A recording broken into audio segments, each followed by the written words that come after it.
Hi, my name is Daisy. I'm an artist and I'm going to show you how to draw a Bohr model.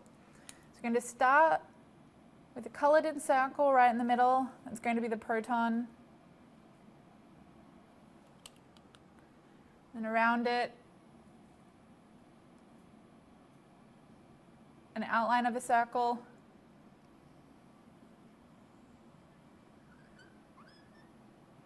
And then another outline of a circle. And then a third outline of a circle. So it kind of looks like a target.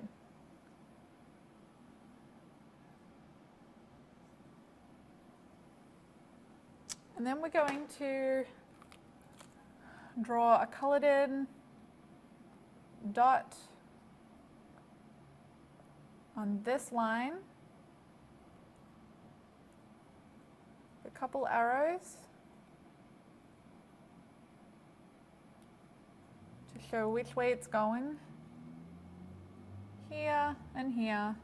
So just little triangles on the line.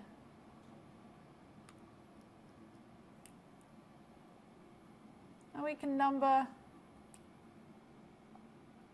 each circle 1, 2, and 3.